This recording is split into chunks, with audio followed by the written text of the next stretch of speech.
Hey everybody, I'm Kris Keefer with Racer X Films, and this is the 2020 version of Bikes of Supercross.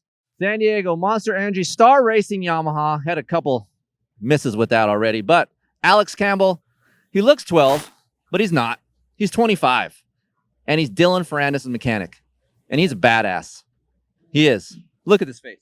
A lot of people would argue that I'm badass, but I do my best, so it's all right. All right, well, walk us through this machine. Obviously, Dylan is very unique.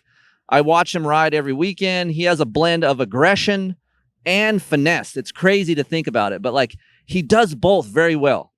Yeah, he is a very well-rounded rider, I would say, and he has style like the other guys do, but a lot of times it's just finesse all the way around the track, and then like over the finish line, you get some style if he's gonna pull off a win or something like that. But a lot of times it's just business, I call it. It's just exactly what he needs to do to be out front. All right, let's walk through this bike here. Obviously, you guys know this thing is insane. This YZ250F is fast. Basically, I would love to know what it's like, but apparently Will doesn't care about me or Steve, and we're just going to look at it. This is as close as I'm ever going to get to it, so I might as well get some facts about it. So rip us off some facts. Everything inside the engine, being that it's a fast bike, is done in-house and developed in-house by Brad Hoffman and Jeremy Coker. And then we do our suspension in-house as well with Drew Hopkins. It's KYB kit components. Dylan is a little bit picky on hand feel with the suspension, like right up top. So he wants us to move a little bit and not have a harsh feeling right away. And he's kind of just average Supercross valving besides that. And he doesn't change a lot. Like a lot of times at the tracks, if he is feeling something, he'll just try and change how he rides the bike or approaches a section rather than adjusting the suspension, because he knows what the suspension is going to do. What about, I'm pulling the clutch here. There's nothing there. Tell us about that. Tell us a little bit of what's going on inside that. Recluse does a great job for us on our clutch systems, and we use the core manual system for Supercross. Outdoors, we use the auto system, but for Supercross, it's the manual system. And at the hand feel on it, like the lever, you can pull it with one finger, no problem. And Dylan does, he uses his middle finger on it. But yeah, the clutch really, it's a key component to getting the power onto the ground, and they do a lot of development stuff with them, and Recluse does a great job. Is DV to blame for Dylan's freestyle bar handlebar setup here? Because I'm looking through this thing right now, and I could probably do a bar hop through this sucker right now. So what's up with that?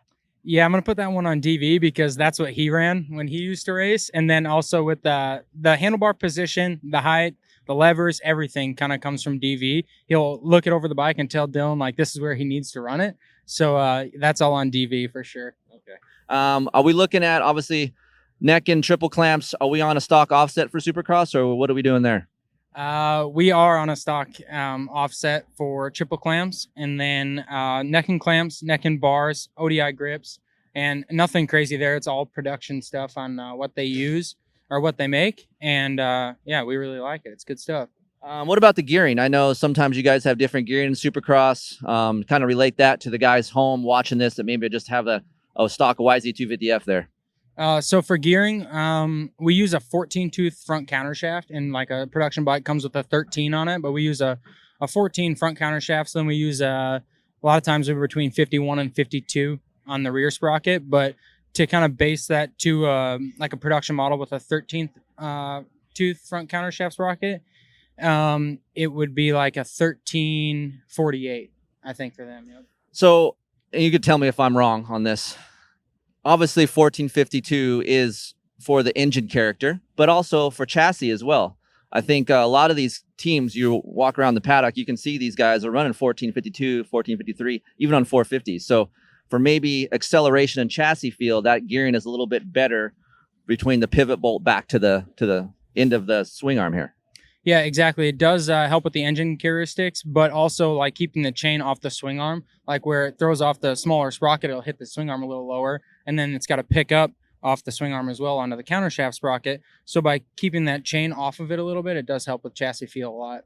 All right, so we talked about how Dylan is very picky with suspension. Anything else? You know, obviously you tear this bike down every week. Is there anything that he has to come in and be like, all right, I got to readjust this, or you did something here, so I need to readjust something else? I can I can not even move the handlebars. I can put them on, I can mark them, I can put them in the same spot, and he has to move them every single time. Yeah. So he's pretty picky about his controls and stuff like that. Like I don't actually center punch the handlebars where the perch is and stuff like that, just because it changes all the time. So it looks kind of cheesy, but I just have a permanent marker up there. But it makes it so I can just brake clean it off and remark it again. So that way, if I need to adjust it quick pulling into the pits, then I can just quickly do it rather than having a center punch that's stuck there. And it kind of be wrong after he moves it. As far as him being picky, he's the only guy that runs a seat bump on our team. Yeah, I don't like that. I mean, you ride. I mean, do you like that? No, I don't like that. Right. I mean, for me, I feel like it's kind of up my butt all the time. Thank you. That's what I'm saying. Like, it's like right where I would want to sit, and it's right here. Yep, and that's honestly, and that's where we all would want to sit, right? Yeah. But you need to kind of be more on the front end, so that's why it's there. I mean, it makes sense why it's there, but when you're kind of in a crouch position, I feel like it's always hitting you in the back. Right. So it actually helps him for his starts and stuff like that, but I feel like it would be uncomfortable, but he's always ran one, and it works for him, so I don't change it really. All right, so last thing real quick I want to run by. Open cleat design. All the guys run that, or is it just Dylan? I've ran him on my bikes. I like them because it resists from mud getting packed up in there. Is that the reason? Yeah, absolutely. It keeps mud and debris from being stuck in there as easy. And it kind of like, the way I think about it is normally you have braces, 3 braces, the outside and then 1 across the center. But with this, having the open in the middle, your foot can kind of sink in there a little bit, I feel like. And it has great traction. It's from Raptor, and they make a good peg for us. All right, guys. There you have it. Alex Campbell, 11 years old. He's a mechanic out here in San Diego. It's awesome. I love it. Dylan Ferrandis, red plate holder. Military Appreciation Night. It's going to be a great night. All right, guys. The theme of the day. I'm on all these bikes. I feel like I can go out there right now and do this kind of thing, but I know I can't. Just sitting on the rider triangle here. Again, the clutch lever, it's non-existent. It's buttery. There's nothing there. Like, it's just really light feeling. Again, Dylan, ape hanger bars. I'm out on that, but I understand what DV's trying to do here. So that's a little bit off for me. And as well, he likes his front brake up higher a little bit than his clutch. So it's just something that I noticed is sitting on this thing. And I also noticed this whole cockpit handlebar area is much cleaner than others that I've experienced today. So he has something here for his heart rate and his watch, so you can monitor that. Obviously the starter. And of course, that is pushed in a little bit from the grip, so those guys don't push that while they're riding. Same thing that goes with the kill switch. That's something interesting. A unique feel to this Star Racing Yamaha, but obviously it's working for him. Red plate holder, #1, Dylan Ferrandis. All right, we're here. Penrite Honda 101. You guys may not know who this was at the beginning of the year, but now you know. Luke Clout comes from Australia. I watched a mini-series, little bit about the Australian Supercross series. Became a fan of this dude right here, Aaron Clout. It's his brother, Luke's brother. Dude is passionate. Dude gets in it. He yells. He's like a football coach. And this is why I like this dude. So, Aaron, this is your steed.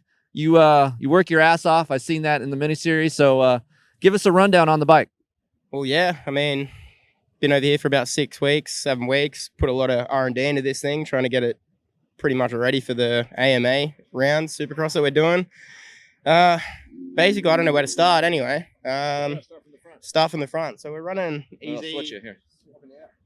So we're running Eazy-E Clamps, 22 mil offsets. Realistically, nothing we really run back in Australia because the whoops aren't as major as they are here in America. So we had to change the offset to get on top of them for Luke.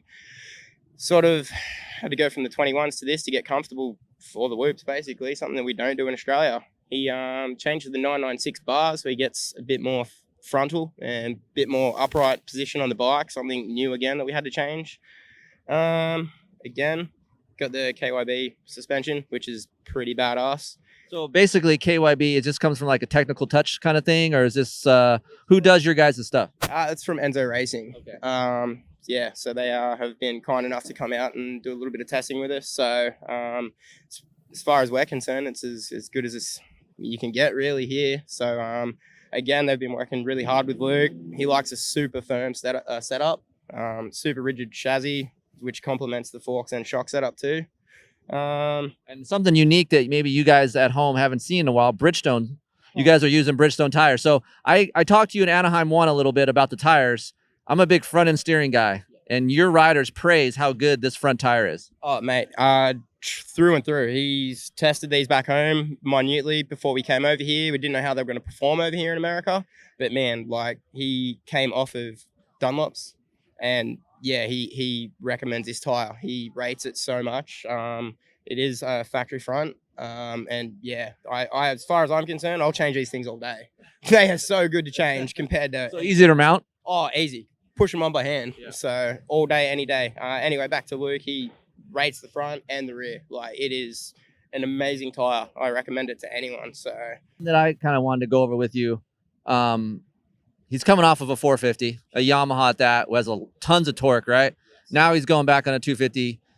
Honda's production 250 doesn't have the most torque in the class. So was it something really difficult for him to get some of this torque out of this engine for him to feel comfortable? Oh, definitely. That transition from the 450 sort of, you can sort of get away with being a bit lazy, but coming back to this, you have to ride the heck out of it to even get anything. So again, Jamie's worked night and day and endless hours to get the torque we sort of need, which is awesome. So we're thankful for him and everything he's done. But Luke, again, he likes a real snappy, torquey bike. So it's as good as it's going to be. Well, this is what we got, folks. Something I always talk about is lever pressure and how the Honda's not the best at that. It's kind of hard, difficult to pull in. The action's not the best, but like you said, the Recluse is really good at that. Just noticed a couple things here. Obviously, gearing's important on a 250. What gearing are we on for Luke? Right now, we're running 1351. Swing arm length is about 605 mil. So that is it. See, okay, 605 mil. That is a true mechanic, people. He knows. For people that, and correct me if I'm wrong, 605 is the length from the pivot bolt to the axle. Correct. That is a huge thing, and maybe you guys don't hear that enough, but that measurement is very important to corners. That's a huge measurement, so I'm glad you brought that up. No, 100%, man. I'm glad you pointed it out because it is a pretty drastic thing. It makes the length of the bike actually is very crucial out on a track. So, with the rake of the forks, talking back to the 22 mil offsets to everything, everything handling in the corners, whoops, straights, even transitions through the rhythm sections. It all matters. It's really important. So one thing Luke is picky about on his bike, like you come in, you're like, dude, I can't deal with this dude anymore. I can't live with this guy. One thing he's picky about on his motorcycle. Picky? He's not really picky. He's so easy to work with. And I've been working with him for X amount of years now, so long.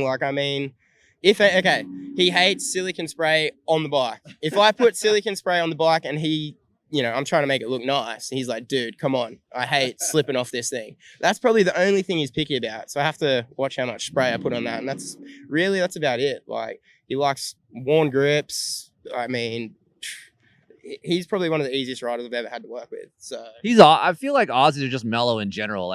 You're not getting really, besides Chad. Chad's the only really gnarly one, but I feel like most Aussies are just mellow dudes. So looking over this, gripper, seat cover, stock foam, and all that. Yep, standard seat foam. Everything's standard. We got a little bit of titanium bolts and things everywhere, but it's nothing. This is really a showroom bike that you can buy. We've just brought a lot of product from Australia, used it, done as much development as we can to the motor, and we're just here racing, trying to break that top 5. We're making do with the best we have, which is pretty good at the moment. So yeah, I talked with Luke a little bit about his aggressiveness. He says he's getting a lot more comfortable, and it says just now in San Diego, he's just now starting to feel comfortable on his motorcycle. So if that's the case, people, look for him tonight in San Diego. He's going to be on fire. This guy right here does a lot of work, as do a lot of these mechanics, but this is just a bike you guys can go buy at home. Not a lot of trick stuff. Maybe the FMF system's a little bit different, but let's talk about real quick the Eazy-E Clamps. Yeah. Where does that come from? That's from Carlos back in Melbourne. We've been doing a lot of R&D lately with him, trying to develop new updated hubs and clamps. So yeah, he's done a solid effort for the team. He's been working with Uriv for a couple of years now. They've come so far. It's a great product. Yeah, he does everything he can for us. And they're pretty solid. we haven't had any issues with any of it. And yeah, like Luke really liked it, especially coming off the Yamaha straight to this. We were running OEM clamps, bar mounts, and wheels. So coming to this, he just felt straight at home on all this Eazy product. So it's really good, and he's a solid guy. So All right, Penrite Honda, Luke Clout, look for him tonight. All right, sitting on the sucker. Basically, just like pretty much like we were talking about earlier, it feels like a Honda, not a lot different feeling. The one thing I do notice right when I get on it, Luke obviously likes to have no waffle. It's a skinny handlebar feeling, kind of like Zach Osborne's a little bit, but I guess maybe you can tell me, why doesn't he like any waffle? I think it's just so he can actually, as you pointed out, like so he can hold on to that grip fully. And yeah, I guess maybe it hurts his hands a little bit, like mid-motor. I don't know. Tiny hands?